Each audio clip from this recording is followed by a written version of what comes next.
mati ora semangetuni tangis sira kaping 7 ora bakal bali sing wis mati mbok ya wis seno opo ibu susah orang getini wong wis mati Pantri pitang ngarca padha kudrat ning Gusti sing kabeh menungso bakal nampa kalebu nang dulur-dulur nang jurang Kalimanggis.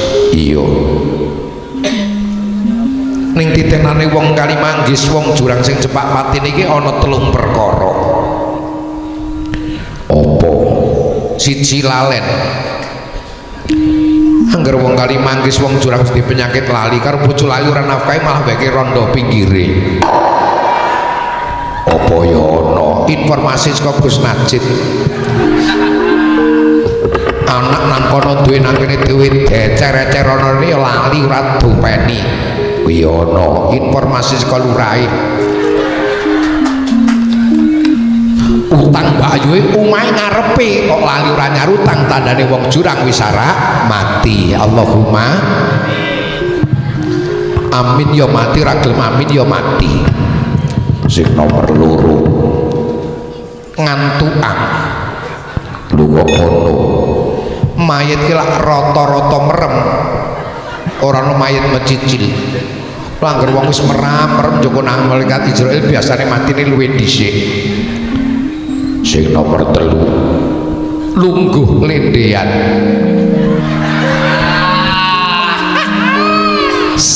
bener Gus Najib ora tulendean sinden cocok lungguh lendean mati nom eman-eman dudane ndak glayaran ring Bandungan lho kok ngono wong kene wis lungguh lendean jare wong Jawa pratandha nyop raga wis abot nyangga nyawa timbang abot suwanake marang Gusti Kang Maha Kuwasa. Sing dawuh ngono kuwi ulama saka ngendi asmane sapa kitabe apa dudu ulama ngger sing ngomong ming Usman Ridho tak kira ulama malah wingin nampa wejangan kek halal bihalal P4 SK pusat nang Purbalingga Gus Koyum dawuh Kiai Haji Abdul Qayyum Mansur dawuh wong sing cepak utawa sing dawa umur urap dawa umur iki ana 4 wong rombongan sapa wae ngendikane Gus Koyum berdasarkan observasi utawa eksperimen siji yaiku wong sing cok nyembelih kewan berarti kaum ning kaume ngono aku kok ya dawa umure berarti ana sing pas ana sing ora tak kira medeni kaume jurang ora ndak laporke karo Kacini Yusuf. Sing nomor 2 sapa sing nomor 2 ngendikane Gus Koyum dokter ahli ning khusus penyakit paru-paru ning pancen dokter ora ana sing tuwek mati nomo dhewe lho kok ngono asbab bendina mesti bersinggungan karo virus paru-paru ngono nek sing udude ngempos malah ora mati-mati hebate wong udut ki insyaallah ora mati-mati nek mati sumet meneh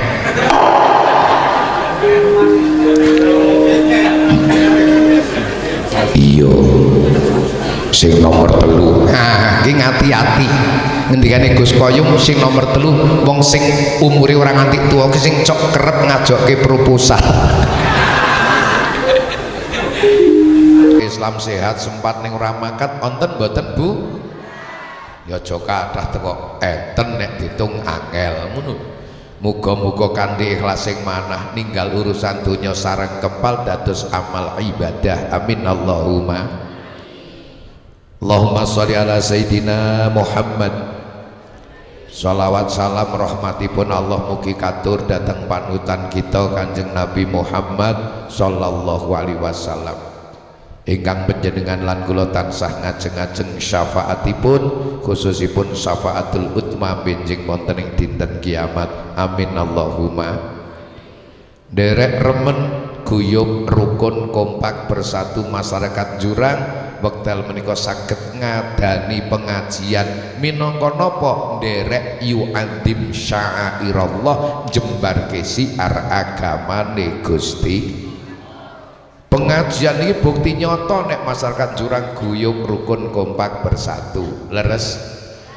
Tanpa persatuan, kesatuan, kerukunan, kekompakan yo angel nganake kegiatan syiar agama nganggo pengajian. Gini napa nggih? Tepuk tangan untuk persatuan, kesatuan, kerukunan masyarakat Jurang. Kampung kok ora ono kegiatan babar belasani. Yasinang raono, mujadah raono, ngaji TPQ raono, selapanan raono, pengajian raono. Niku wis gambar cetha nek masyarakat sak kampung mesti modele congkrah-congkrah. Ning aja ngomong. Yang kedua pengajian niki bukti nyata nek masyarakat Jurang ya luman-luman alhamdulillah. Nek ora ana wong luman ya angel nganake pengajian nggih napa mboten? Sak kampung wonge sugih-sugih. Wah, bandane kathah, rumahnya megah, mobilnya mewah-mewah. Nek ora ana kegiatan babar blas, walah sugih ning potongane mesti wonge cetil-cetil. Nek aja ngomong. Ha pengajian kaya butuhake biaya to, Bu? Engko ditung karo Usmani to nggih. Nyewa tratak, duit damel panggung, damel snack, sound sisteme, syutingane, rebanane, kiyaine, duit. Dadi jenengan mboten prisa nek kula menungso to, Bu? Ya muga-muga bondo tenaga pikiran yang dicurahkan untuk pengajian dados amalan sholihah makbulan indallah. Amin Allahumma. Guyub rukun kompak bersatu lumane masyarakat Jurang anake pengajian dadi sababiah kita kempal sesarengan. Muga-muga kumpulan iki kados wau tak aturake kumpulane wong sing melu syiar ngluhurke jembarke agama Islam. Allahumma. Cara Quran Gusti Allah dawuh dzalika wa may yu'azzim sa'airallahi fa innaha min taqwal qulub. Wong-wong sing nganake kegiatan ngopeni kegiatan contohnya selapanan TPQ dumugeni kegiatan kados wekdal sakniki kegiatannya cetha dalam rangka yu'adim sa'airallah jembarke siar agamane Allah fa innaha min taqwal qulub atine wong sing sedo ngeten niki ati sing duweni takwa. Alhamdulillah niki mongko mulya utawa ora menungso di hadapan Allah jan rabi jibondo dunyane ora derajat pangkate ora ganteng ayune. Allah dawuh inna akramakum indallahi atqakum. Sapa ta wong sing paling mulya nang ngersane Allah di antara kula jenengan sing paling takwa. Ngaji bukti ati duwe takwa, muga-muga ngaji bareng dadi sababiah derajate mulya donya akhirat. Allahumma. Kula ya wis rada ora lali karo Pak Nur iki Pak Kaji Nur. Om biyen lembu jati kula sing bujangan nggih. Dipel kothok kon ngaji nang kene ya. Nggih. Nek wis tak wakake tekan kene ya ora wong Jurang ya ora ono sing kepengin mantu Usman Ridho kok ya. Jengkelake ya Gus. Padahal kawit bujangan dolan-dolan. Gus Najib wae ora kersa golekake kula niku. Nggih. Masyaallah. Muga-muga niki bisa nek ngaji dadi wasilah derajate mulya donya akhirat. Allahumma. Niat jenengan tolabul ilmi dawuh saking Al Mukarram Bapak Kiai Agus Najib Taslim muga-muga dadi ilmu sing manfaat, ngilmu sing nuntun kula jenengan slamet mulya bejo donya akhirat. Ngilmu manfaat niku titenane gampang Pak. Kula wong Jawa tak dalil cara Jawa mawon nggih. Dalile ngeten iki. Ngilmu iku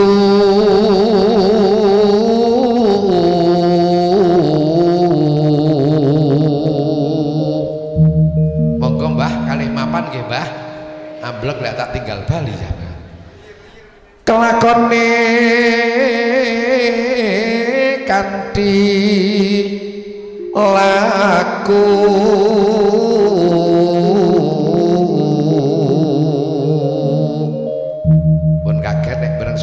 nggih Pak. Panci radi saya.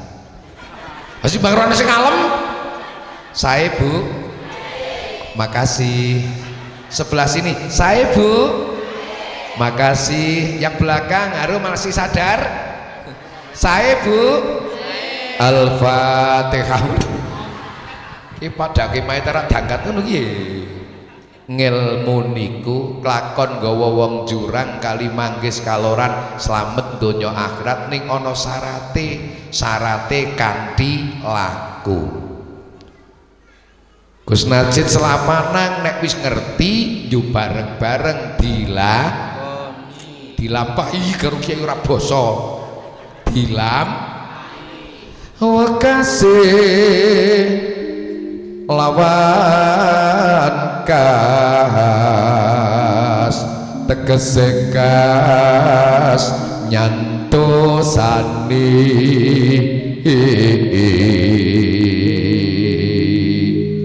masyarakat jurang bar ngaji ngerti kok do gelem nglakoni hase cirine nyantosani ya ngono kuwi ilmu sing arep nyelametake. Allahumma niki pesene Pak Lurah mau nika. Nek wis bar ngaji harus ada perubahan sikap di tengah-tengah masyarakat. Kaya apa nek bar ngaji jare wong Jawa dalil sekecok. Setya putra pangekasih Quran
Puspito arum kasliring samirono hamre. Nek wayangane lekas yahe nih pengajian ning rampung gasi sing bejo cah 5 piye. Wong Jawa niku nek dalil jan gampang ditampa kok ora bulet-bulet. Masyarakat jurang Kalimanggis nek wis ngaji siji setya loro budya telu pangekese dur angkara. Setya maknane bar ngaji kondo saya taat. Allahumma bar ngaji saya enteng jumangkah ngibadah. Allahumma bar ngaji saya enteng makmurke masjid musala nggo jamaah. Allahumma ning kula jan yakin percaya sing rawuh ngaji niki urusan salat berjamaah mesti wis nindakke kabeh pas riyaya. Leres bener nek riyaya dhewe salat dhewe pancen koplak anyar. Mula ngapunten Pak Nur nek ana wong Islam nang jurang kok sandale kala-kala ilang teng masjid utawa teng musala itu namanya musibah. Napa Bu? Tapi musibah yang sangat ringan. Neng nek ana wong Islam nang jurang nang Kalimanggis kok sandale ora ketok nang masjid, ora ketok nang musala, itu musibah yang paling berat. Yu apa sandale nyok ketok bilang nang masjid. anyar ayo ora anyar sing lumayan alah musibah ning ringan yo tak dongake ngisuk satu sing anyar luwih apik amin sing siji lapor yu apa nek nyoblas burung tau kelang sadana masjid abayone pinter ayo pancen dapurmu ora tering masjid apa yo sandalke dol yu areng masjid dhewek mula nek wis ngaji siji setya saya taat Allahumma loro budya berbudi mulya wonten ingkang mastani ngaji setembung menapa Pak ngatur jiwa nata ati wong bar ngaji kudune tambah apik akhlake putra wajib bekti nyang wong tuwa santri takdim ro kiai murid hormat ro gurune piantun kakung gedhe tanggung jawabe wah priya ki singkatan hebat prigel makarya cacek nyambut gawe men cukup butuh uripe men lumrah kaya tangga teparone orang malah mengklumprak klumpruk ngenteni PK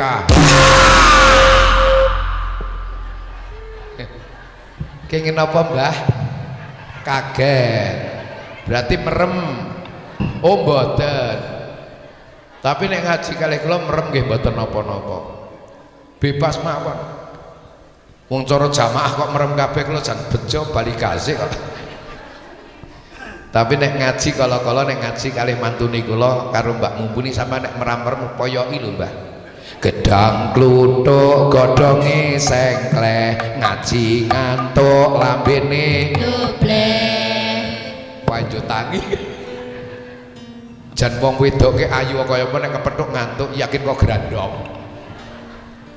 gedang kluthuk dipangan uler ngaji ngantuk biasane tangi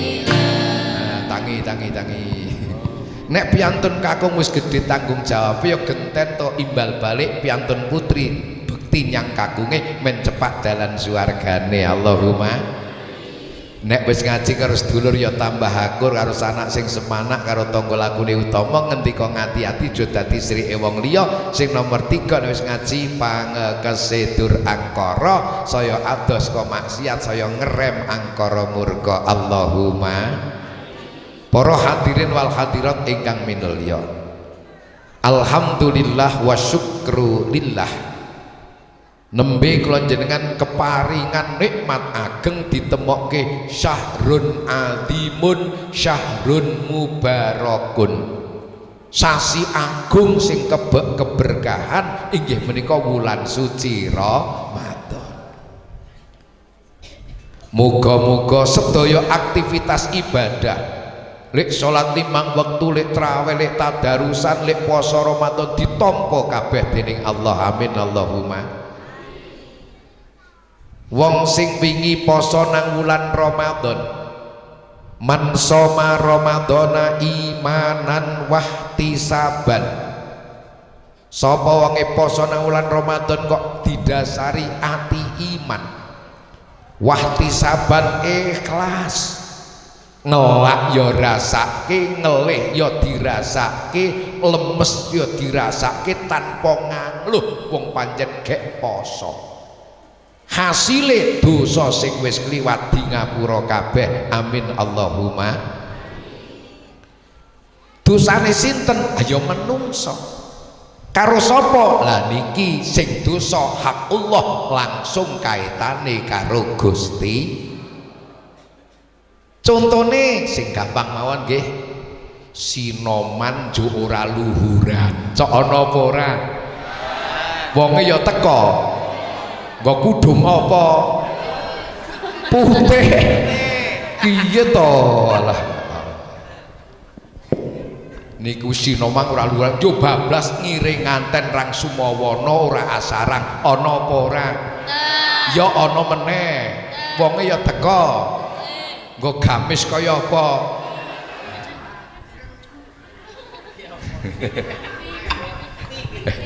ya Allah njo baline kesoren ora mahribang ana apa ora jan komplit kok angyan jurangnya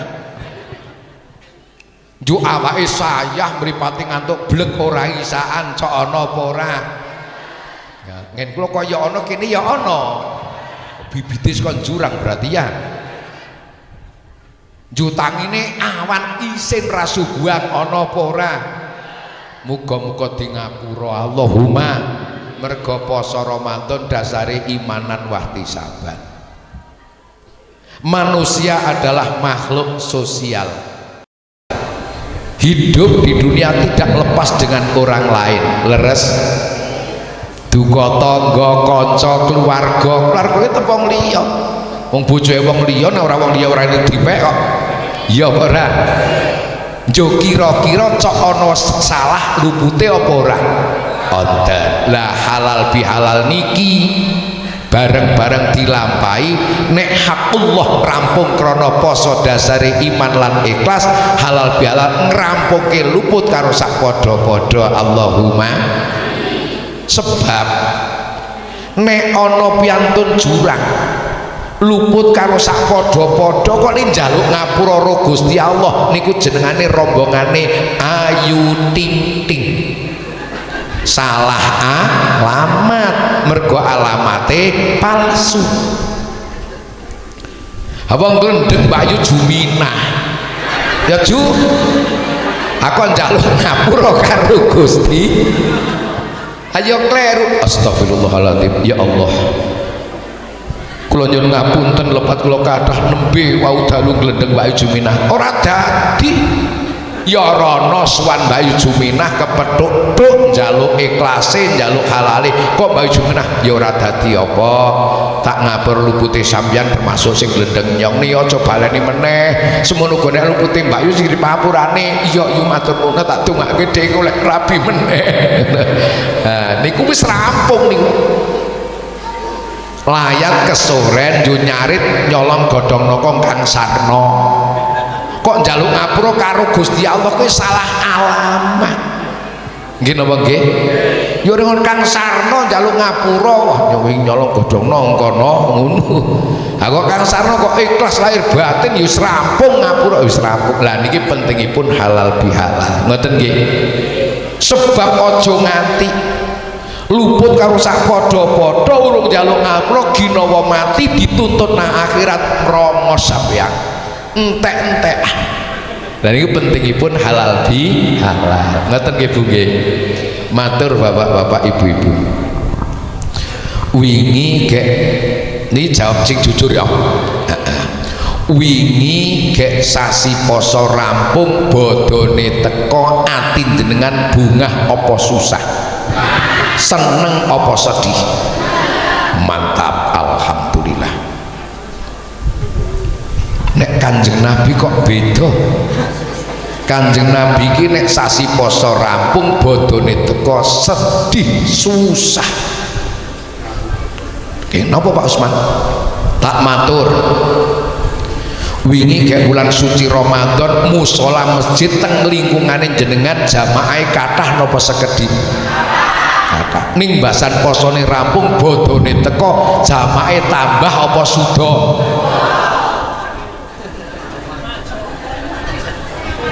Saya maju larekane kok ya kaya ngon sampeyan ya. Lah niki ndak kan Nabi susah kepingin preso makmur masjid musolane sing ngenteni setahun meneh.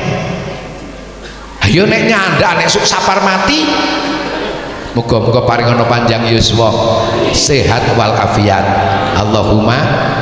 Kanjeng Nabi sedih wingi kayak bulan suci Ramadan jujur mawon teng masjid ana wong tadarus Quran leres, musala ana wong tadarus Quran leres, TPQ ana tadarus Quran leres, pondok ana wong tadarus Quran leres, bahkan rumah-rumah penduduk ana wong tadarus Quran. Alhamdulillah. Sasi poso rampung bodone teko model jurang kali manggis klik tadarusan terusake apa prei. Gus jujur banget ya Gus, didikane sampai prei. Lah niki Kanjeng Nabi sedih arep ndelok umate maca Quran ngenteni setahun meneh nek mati sok kaidah. Ya Allah, mula Kanjeng Nabi sedih. Tetapi mohon maaf rikala umat Islam sing nang jurang nang kali manggis nang kaloran posone rampung bodone kok bungah mboten salah. Sebab Kanjeng Nabi dawuh lisoimi farhatani, wong poso karak nampa bebungah rong perkara. Kapan bungahe wong poso? Farhatun inda fitrihi wa farhatun inda liqa'i rabbihi. Seneng-senenge wong poso ki siji pas buka atau pas bodo. Bu, wingi pas poso ki senenge pas buka apa pas sahur? Pas buka to? Pas sahur sedih kok bapakne gugane angel. Wong poso ke pas buka mbok adep-adepane ora miraha lah. Haming es buah, kolak, teh manis, martabak, serabi, bakwan, ora miraha kok tirik-tirik. Ya mepet-mepete adep-adepane ming teh manis karo entocot. Ning kanggone wong poso mangsane buka mesti bahagia. Bapak nih priye mpun tak toto teng meja njuk kurang 3 menit njuk putrane jek mriki wis arep buka njunduk yuk karo nyawaku lak karo celegak klomat begitu mireng swara. Kepada kaum muslim muslimat di kawasan Temanggung dan sekitarnya, tibalah saat berbuka puasa, semoga ibadah puasa kita diterima oleh Allah Subhanahu wa taala. Amin amin amin ya rabbal alamin. Wah, saking senenge langsung ngombe klekep. Saking senenge kok saking lae. Bu, nek ana wong ngaku poso kok mangsane buka mboten bungah, perlu dicurigai. Ana betek jer-jeran sarimi karo uplek-uplekan ndok apa ora? Bapak nih priye kurang 2 menit wis tak toto mlek rene tenang wae awis badok ora konangan. Secara logika ngaten Pak Bu, wong poso ki menahan lapar dan dahaga sejak fajar shadiq sampai terbenam matahari 14 jam kirang langkung.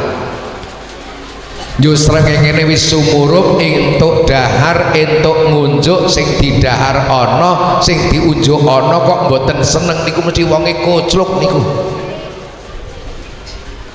Lah buka niku wonten werni kalih.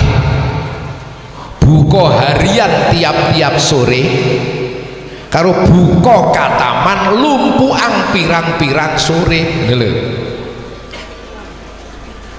Ben sore seneng agar masane buka seneng karo buka kataman lumpuang pirang-pirang sore wis buka seneng mireng takbir Allahu akbar Allahu akbar Allahu akbar la ilaha illallah wallahu akbar Allahu akbar walillahil hamd. Zaman mantuk-mantuk tak terusake protol dijine. Bu, pas buka wis seneng mireng takbir tambah senenge apa ora? Tambah seneng. Alhamdulillah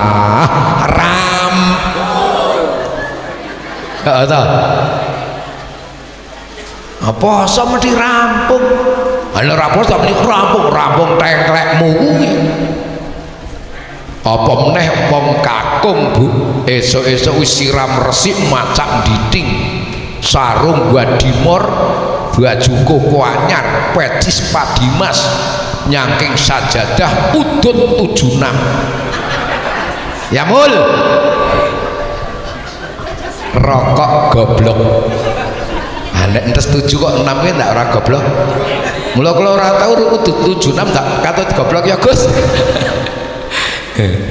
Jei salat Id kok semangat niku tandane poso yo Kang yo poso hane ana ngaku poso jei salat Id kok pringas-pringis yo Kang mangkat wah nyantai wae nyong wingi karo saiki jan padha rasane berarti wis padang gasin nangnya.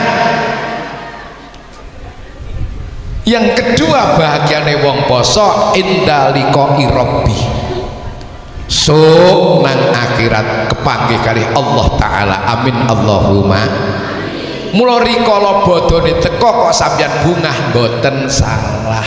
Ngene lho. Poso memang perang mekek karepe nafsu. Arak dahar urung mangsane aja dhisik. Arak ngunjuk urung mangsane aja dhisik. Arak ngene aja dhisik. Ning begitu rampung poso bodhone teka berarti menang lek meper nafsu. Maka hari raya hari kemenangan bagi orang yang berpuasa. Aning gandeng Indonesia wis akeh wong lucu kadang ora perang do melu menang niku. Poso ora babar blas basan bodho kurang 5 dina ngecet omah. Ndratelo.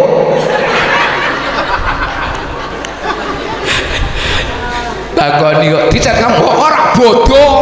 Malaikat muni kadang poso kadang-kadang lunga mokel bali poso meneh metu nek mokel meneh ngono bahasan takbirake nyekel iki ora entuk genteni wong liya kok ya tapi takbirane wong poso kan ora poso ki tetep ketok Pak Nur yakin ketok takbirane wong poso ngeten iki Allahu Akbar Allahu Akbar Allahu Akbar La ilaha illallah Wallahu Akbar Allahu Akbar walillahil hamd. Kuwi takbirane wong poso kan angger ngono ning takbirane ora poso ki jan ketok suarane ki ngene iki Allahu Akbar Allahu Akbar Allahu Akbar malaikat cangkem kowe takbirane wong mokel yo ana sing luwih lucu Gus jan bodoh jan nglegakake kudu bali saka luar Jawa luar kota ning Bali ki ora salah ora poso ning bahasan salat Id kudu nang ngarep ya Allah ngesuk kudu nang ngarep ora marem ora nang ngarep wong bodoh pisan kok muni ngono padahal ya ora poso iki kabare lurange kadang ya ora kok wah imame lo jan laras wong imame to Allahu Akbar sing ora poso ning Bali Allahu Akbar malaikat nindiasmu nah mila muga-muga dewi ya poso ngibadat ditampa ya oleh hikmah lek padha bodho meraih kemenangan dunia akhirate Allahumma nate Sayyidina Ali karamallahu wajha pas bodhone teka sandangan ya masih sederhana kondur salat Id langsung kembul bujono sak keluarga ya daharane ya biasa-biasa ana wong matur ya Amirul Mukminin Pak Presiden jenengan ora seneng nek bodhone teko kok sandangane isih ajeg niku daharane kok sederhana mon jenengan presiden. Nah, Sayyidina Ali ngendika laisal id liman labisal jadid innamal id liman ta'atuhu yazid bodho iku ora kanggone wong curang sing anyar klambine anyar sarunge anyar gamise anyar kudunge anyar cet omahe anyar meja kursine anyar bojone mbok menawa ana bodho iku ora kanggone wong curang sing tirik-tirik jajan nang mejane komplit rotine kebak toplese mutur unduk cacinge remuk widarane mlempem sem innamal idli man ta'atuhu yazid ning bodoke maknane kanggo sapa kanggo wong sing wingi penataran nang wulan Ramadan ditatar iman takwane akhlake disipline ditatar jujure lah nang sasi Sawal mundak taate Allahumma ya upama ora iso ngundhake ngamal apike istiqomah lampahan nang bulan Ramadan ditindakake nang bulan Syawal Allahumma niki para hadirin wal hadirat ingkang minulya niki dadi intine bodoke kanggone wong sing mundhak taate minimal istiqomah lek nglampahi ibadah nang bulan Ramadan diterusake nang bulan Syawal supados kula jenengan saestu dadi golongane wong-wong sing bathi uripe. Allahumma. Kanjeng Nabi ngendika man kana yaumuhu khairan min amsihi fahuwa robihun. Barang siapa di hari ini lebih baik dari kemarin, maka sungguh dia telah beruntung. Wa man kana yaumuhu misla amsihi fahuwa khusranun. Sapa ngedina iki kok padha karo wingi ning padha eleke. Wingi ndablek saiki dendeng, wingi cetil saiki bakil, wingi galak saiki komak lampir. Fahuwa khusranun, hidupnya semakin rugi. Wa man kana yaumuhu sarran min amsihi fahuwa mal'unun. Sapa ngedina iki kok luwih elek timbang wingi, maka dia termasuk orang-orang yang sangat dilaknat oleh Allah. Na'udzubillahi min. Ya minimal upama ora iso ngundhake ngamal apike, ayo istiqomah lek padha nglakoni kebagusan. Allahumma. Sapa wonge dina iki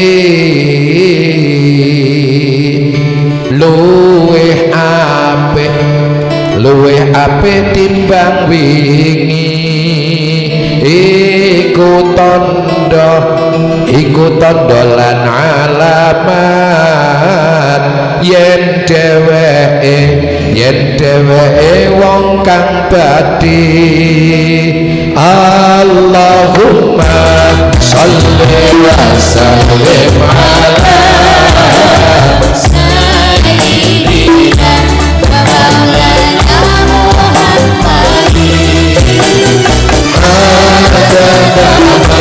Muhammadin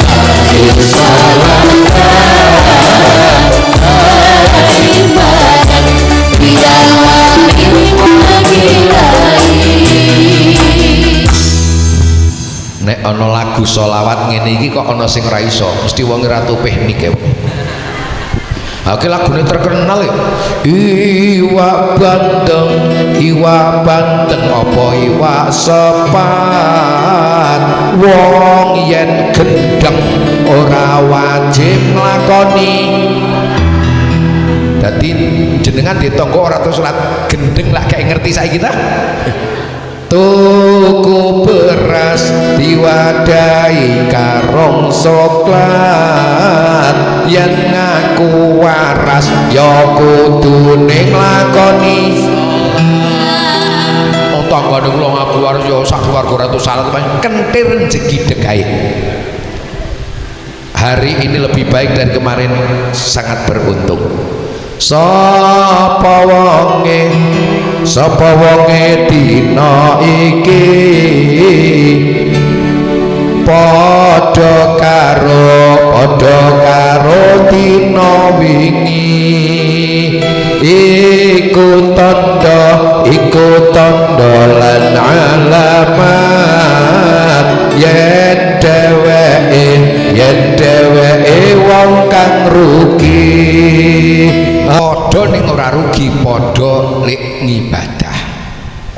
Wingi jamaah, wingine jamaah, saiki jamaah, esuk tetep jamaah. Allahumma. Wina wulan Ramadan deres Quran, yo nang sasi jamaah tetep deres. Sak derajat sak pangkat, aku berarti ora rugi ning badi. Sapa wonge dina iki luwih Allah timbang wingi, iku tandha lan alamat yen dheweke dilaknati. Napa wonten Pak Usman? Kanjeng Nabi ngendika merga ana contoh maune mboten nate salat jamaah, njur gelem jamaah, njur ana sing ngaruh-aruhi karo ngaruhake beda. Alhamdulillah ya kene iki mbiyen lak sok mbah nganu kae to yo kondur kapundhut ya yo sampeyan nang kene muga-muga sak iso ajeng istiqomah yo bareng-bareng makmur ke masjid. Sering ana muni ngono ku serik langsung rukuh lempit luntung sajadahe buari cincin. Yu wingi wis gelem jamaah saiki ora gelem priye samangke ana wong crigis kok pegah. Kene ora golek ganjaran kok ana sing crigis ae. Padahal dikaruhake berarti tresnane. Oh, seneng wong ana kancane nggih napa nggih? Dikaruhake nek ngaru-aru iki ngene. Yo ora mampu jamaah sampe boke gedhe ngesesi masjid. Ngono iki ngaru-arui nek kowe ya. Anjuk bali bareng ya cocok ini ya ora pas kok. Maune mboten nate melu yasinan, ben bengi mengarep TV klesetan medeli Soimah karo Ivan Gunawan. Yo gelem yasinan yo ana sing ngaruhake. Alhamdulillah muga-muga ngedewe RT ini tambah ngrembaka ya nek do melu kabeh lah insyaallah gayeng ya. Oh dhewe ki ora apa nek malam Jumat barang ki nek ora arek maca yasin jengkel. Langsung cengkelak buali. Karo pecucak-pecucu. Ha dhewe iki melu yasinan kok saiki ora melu to? Amelu apa rane ana sing gadis ae kok. Dikira ora goleki petetang sanggo karo belenggu nek anyar. Nyengki ya ben arek rumah kok kancane karepe ana sing trigis ae. Alah kae tanggane sampeyange cangkeme pancen. Wong wis apik dadi elek kok bangga. Naudzubillahi mila monggo.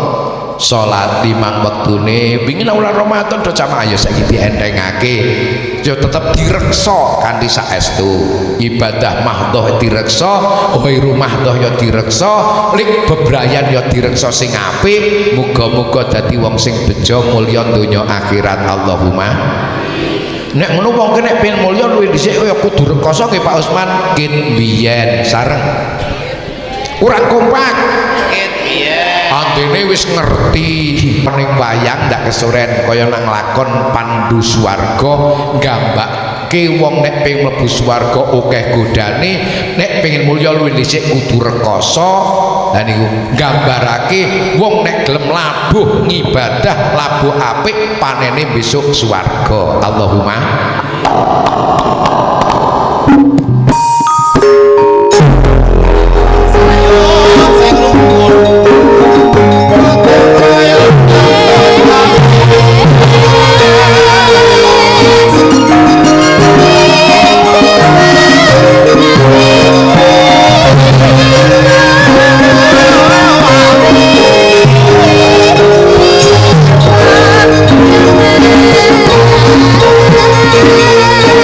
Thank you.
suliring samirono hamre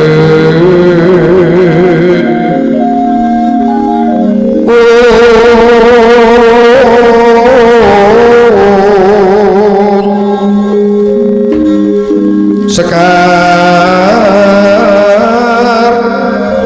kadung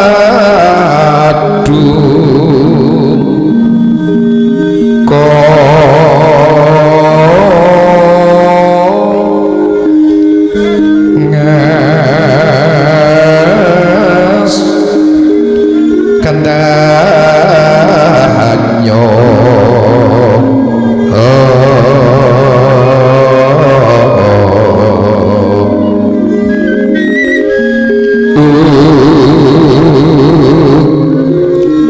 maweh raras harnan indriya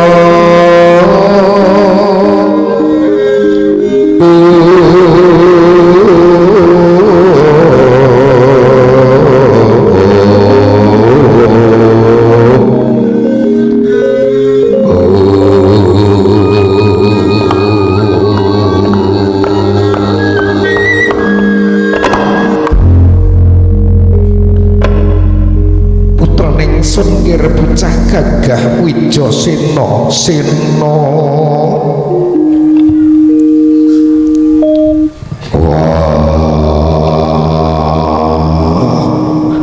Gundi tali proto ibu gopo nyaket marang Kanjeng Ibu adoh sonawe caket sun raketake yusmul tresnaning wong tuwa marang putra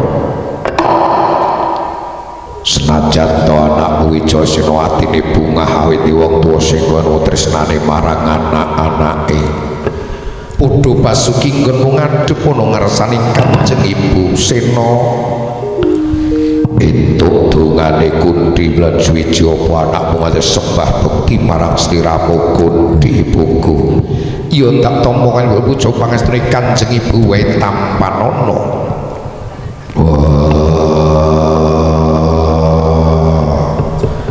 lawan bisa tak gegemas to pundi mustaka tumapak jojo dadi jimat mengkono anakku nggih Wijasena sakwise prayoga ngadhep kejoting ati putra pirang-pirang tak timbali dendha kinandhan kakang lawan adi mula aku takon kenangane apa sing kok timbali mung anakmu sing murang tata Sena apa sak sedane wong tuamu sinuwun Prabu Pandhu Dewanata Ibu Randawati bungah mung tansah pembeng sungkawa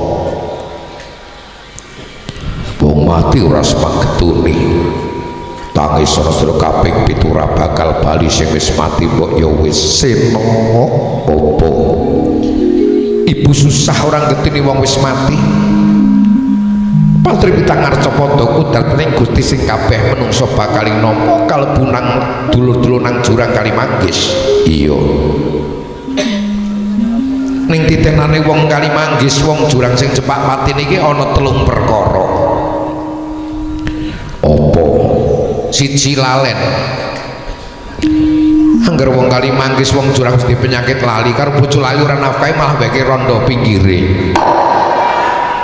Apa ya ana informasi saka Gus Najib anak nang kono duwe nang kene duwe decer-ecer ana ni lali ora dopeni kuwi ana informasi saka lurahe utang Mbak Ayu omahe ngarepe kok lali ora nyarutang tandane wong jurang wis mati Allahumma amin ya mati ra gelem amin ya mati sing nomor 2 ngantukan lunga kono mayit ki lak rata-rata merem ora ono mayit mecicil langgar wong wis merem njoko nang malaikat Israil biasane matine luwih dhisik sing nomor 3 lungguh lendean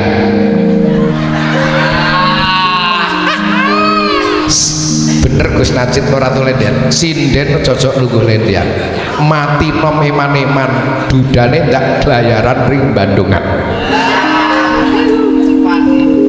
Lho kok ngono. Wong kene wis tinggal lendian jare wong Jawa pratandha nyop raga wis abot nyangga nyawa timbang abot suwanake marang Gusti Kang Maha Kuwasa. Sing dawuh ngono kuwi ulama saka ngendi asmane sapa kitabe apa dudu ulama ngger sing ngomong ming Usman Ridho tak kira ulama malah wingin nampa wejangan kek halal bihalal P4 SK pusat nang Purbalingga Gus Koyum dawuh Kiai Haji Abdul Qayyum Mansur dawuh wong sing cepak utawa sing dawa umur urap dawa umur iki ana 4 wong rombongan sapa wae ngendikane Gus Koyum berdasarkan observasi utawa eksperimen siji yaiku wong sing cok nyembelih kewan berarti kaum ning kaume ngono aku kok ya dawa umure berarti ana sing pas ana sing ora tak kira medeni kaume jurang ora ndak laporke karo Kacini Yusuf sing nomor loro sapa sing nomor loro ngendikane Gus Koyum dokter ahli ning khusus penyakit paru-paru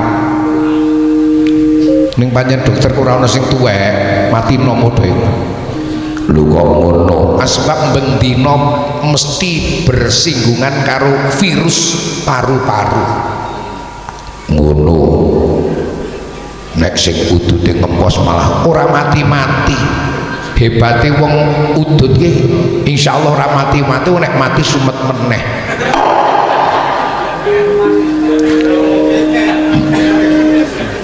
iya sing nomor 3 nah iki ngati-ati ngendikane Gus Koyum sing nomor 3 wong sing umure ora nganti tuwa ki sing cok kerep ngajokke proposal rawuh to wingi to Gus wingi to Gus nggih to so cocok ngajokke proposal ki sok biasane matine gasik ki Pak Lurah lagi nek wedi orang proposal yang gue pribadi ini lho sing nomor 4 nek nomor 4 tambahane Usman Ridho sing badok duit MBG hati-hati nek MBG ini apa-apa ning badok duit MBG jane skondor ke 15.000 ning dibelanjake 7,5 yo sing 7,5 badok dewek aja ngomong oh kuwi umure ora tuwa ora mati gasik mula aku ra melu-melu syukur ibu susah orang ngerti wong wis mati sing ndadekke ibu susah awit ibu napa wis sing Gusti mantar pasupnan lamun wong tua musinun Prabu Pandhu Dewanata Sidha nanging ora entuk jatah ing swarga Sena Wicasena satriya gagah piteksa godhek wak simpar caca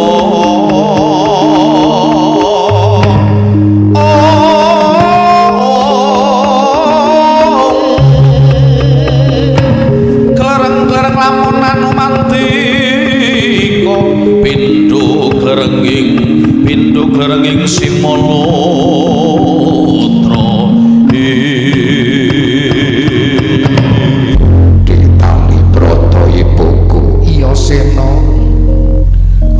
bocah orang toto krungu kabar wong tuaku sedo entuk swarga ya prata atiku iya mula prasetya ora bakal bali nang jurang Kalimangke suruh lakon munggah ke swarga bapakku Pandhu Dewanata jagat bungah syukur alhamdulillah ora rugi angonku mondok-mondokake najan tamben kataman tak dolke wedhus siji ning kena tak ugemi kang dadi kandhamu Sena Wicasena Satra Pandhawa Bruwan tak ugemi ora kasembatan tak gawane mati bagus wong tomal mel ndedonga ngger muga kasembatan Joko Sedya kang utama nggonmu bakal mlebu swarga wong tok pamuji jalung budal ingkang prayoga ngati-ati lan nyata kemangkono sampun paripun dipun Dewi Kunti Tali Broto tumando ingkang putra Raden Wijayasena gregah yayah sinipi gesahipun Raden Wijayasena katungka swan sang guru Begawan Dono wonten ing Kapanditan Sukolimo Resi Kumbayana.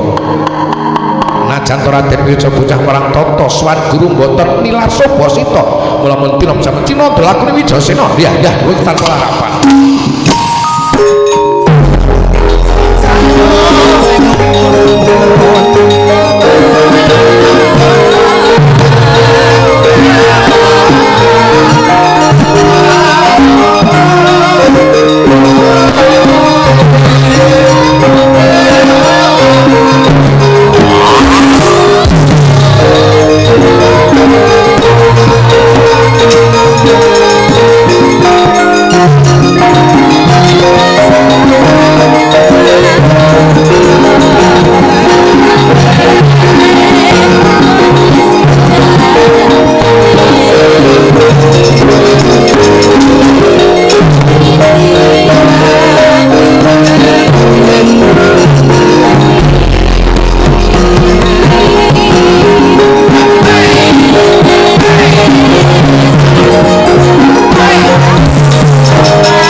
Sisip nggon klub Prapan Wijayasena ngger padha pasukan aku ngger muridku ngger Wijayasena. Bener kok dadi dawuh Durna bapakku. Wijayasena sing teka entuk dongamu lan suwiji apa anakmu ngatri sembah bekti marang sliramu. Durna guruku. Oh walah, luli kon mlebu dis manyar-manyar. Ya ndak tampa ngger bekti lan puja ingkang bapa tampan ana. Pundi Mustaka tumapak Jojo dadi jimat mengkono. Sawise prayoga ngadhep wigati apa kendak awan-awan gedarang-darang tumreng jurang kene. Bakal takon bab apa? Ucare kok bakul sinapi wara kabar tak tampa saka ibuku Kunti Tali Broto. Bapakku seda ora entuk swarga ke bener ora Durna bapakku. Coba sawangan ning kaca paesanmu. Oh walah luli kon mlebu manyar-manyar. Ndak sawangan kaca paesan nyiril mak lampir biyen malam sene nang Dosi Arya Mariatun nonton to Tun. Juwaria, Bayu Sarti, Nurul, Mbah Urip, Lek Rom. bener lamun sinuwun Prabu Seta rentuk swarga ki pancen bener. Mula aku takon, anak pengin bekti marang wong tua sing wis seda goleke swarga bisa apa ora? Anak pengen bekti marang wong tua sing wis seda goleke swarga bisa apa ora? Iya, aku NU ora? NU. Ana NU bisa nek liyane mbah aku dudu rombongane. Yen ngono bisa. Abot sanggane. Rawi-rawi ratas malang-malang butung aja meneh menungso dewa tak singkirake. Bagus, bagus, bagus. Yen pancen sliramu kepengin nglek swarga wong tuamu sing wis sedo anakku gawe Kirna. Kok Kirna? Sena, Kirna kuwi bojone Paryah Pringkuda. Siji sliramu kudu luru banyu suci Perwitasari. Luru banyu Perwitasari gawe apa Durna bapakku? Kanggo siram jamas supaya resik lahir lan batin. Yen wis kelakon siram banyu Perwitasari resik lahir lan batin kunjur kepiye? Nah nek wis resik lahir batin ngen. Selama ini kali-kali luru kiblat papat puncer siji. Kiblat papat puncer siji nang di panggonane Durna bapakku. Gusti Allah dawuh nang Quran, "Fawali wajhaka syatral Masjidil Haram." Durna pinter dalil Quran. Oh, Durna pondokan. Nek wis ketemu kiblate njur kepiye? Nek wis ketemu kiblate ngger, saminggal manengku puja manembang ibadah marang Gusti Kang Maha Kuwasa, wajibe sedina sawengi ping 5. Syukur tambah qobliyah ba'diyae kanthi cara sedakep astanira nutupi babahan hawa sanga. Wijasena kudu manembah marang Gusti Kang Maha Kuwasa wajibe sedina sawengi ping 5. Ping 5. Syukur tak tambah sunat-sunate. Aja ninggal wiridane tak dikira nyukcul. Nyukcul ke basa apa? Inggris. Cara Jawa Munyuk ucul. Lho kok ngono? Imam Abdurrahman As-Saqafi dawuh, "Malam yakun fi wirdun fahuwa kirdun." Artine apa? Matur Gus Najid. Aku tak darani gawe-gawe kula terangake Gus Najid. Sapa wong ora iso wiridan mongko dheweke kethek. Lho kok ngono? Aku urung tau weruh kethek wiridan. Padha. Berarti nek wiridan Kethek. Anggonku manembah sedakep tanganku nutupi babanawa sanga. Sing tak takokake babanawa sanga ki pratilane apa? bolongan hawa cacahe sanga tunakane jalma menungso. Ora tutup nganggo ibadah keterarung tumindak angkara murka. Menungso maksiat ning gara-gara bolongan hawa cacahe sanga. Cara wong jurang kali manggis kok buntet-buntet mesti ora ana maksiat. Iya, Ini ora ana maneh. nang apa? Buntet. Nyuk bolongan hawa cacahe sanga ki pratilane apa? Pratelane tutuk siji. Iya, Irung loro bolongane ditung. 3, Mripat loro. 5, Telingan loro. 7. Sing loro golek dhewe. Kapan? Pas adus. Apa golekake? Prek. Kayak ngaji kok prek. Lagune durung ngono ngeyel. Anggonku manembah ibadah gawe apa? Minta jataing swarga. Wijasena bocah perang tata nek donga padha ijabahi. Aja kuwatir ngger, Gusti Allah datang welas asih tanpa pilih kasih. Ora percaya takon Mbak Yusulasih. Sapa? Bojone Jaswati. Monggo wis ngendika nang Quran utuni astajib lakum. Do nyuwun jare ingsun dipangi japai. Padang atiku takon sak perkara nang ndi panggonane banyu Perwitasari. Telenging samudra. Adoh yo tak oyak cedhak yo tak segayung pamit budal. Wong tuwa melu ndedonga ngger saka jurang Kalimanggis. Kasempatan Joko Setyo kang utama ning satune budal peneng lak wedange dombe dhisik. Yo tak opene.